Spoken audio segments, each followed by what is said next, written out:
Marxist communist கட்சியினுடைய அகில இந்திய தலைவர் ஒருவரும் கேரள மாநிலத்தினுடைய மக்கள் தலைவரும் முன்னாள் முதலமைச்சருமான மரியாதைக்குரிய பினராயி விஜயன் வீட்டில் இடி நேற்று ரெய்டு நடத்தியிருக்கின்றார்கள்.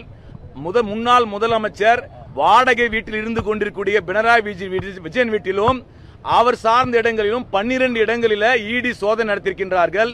இந்த இடி சோதனை என்பது RSS பிஜேபியும் ராகுல் காந்தியும் சேர்ந்து மார்க்சிஸ்ட் கம்யூனிஸ்ட் கட்சியை அவமானப்படுத்துவதற்காக அரசியல் பழிவாங்கலுக்காக நடத்தப்பட்ட சோதனை என மார்க்சிஸ்ட் கம்யூனிஸ்ட் கட்சி வன்மையாக கண்டிக்கின்றது, குற்றம் சாட்டுகின்றது.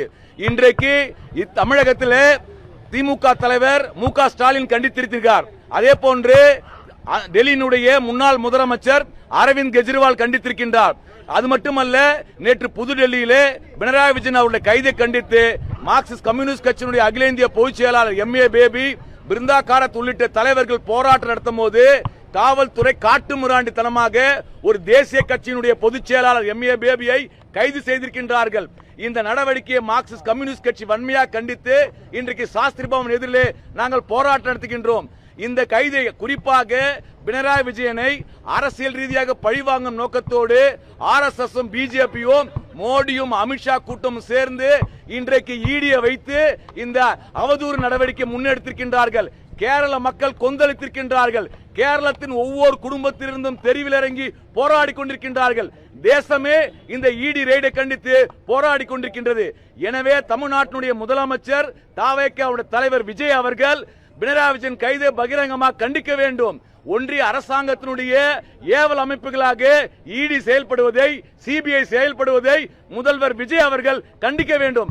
ஏனென்று சொன்னால் இன்றைக்கு பினராயி விஜயன் அவர்கள் மீது தொடுக்கப்பட்ட தாக்குதல் என்பது RSS பிஜேபியும் இந்திய நாட்டினுடைய அரசியலமைப்பினுடைய ஜனநாயகத்தை முழுமையாக சீர்குலைத்து எதிர்க்கட்சி குரலை முடக்குவதற்கான எடுக்கக்கூடிய நடவடிக்கை.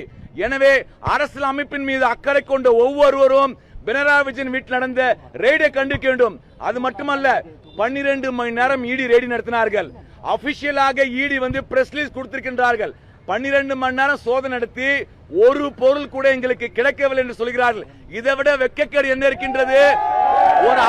ஒரு அப்பழுக்கப்பட்ட தலைவர், தேசத்திற்காக போராடக்கூடிய கம்யூனிஸ்டுகள், மார்க்சிஸ்டுகளை RSS பிஜேபியும் இடியை வைத்து, CBI வைத்து, காவல்துறையை வைத்து மோதினால் நேருக்கு நேர் மார்க்சிஸ்டுகள் சண்டை செய்வோம் என்பதை இந்த போராட்டத்தின் வாயிலாக RSS எச்சரிக்கை செய்து விரும்புகின்றோம்.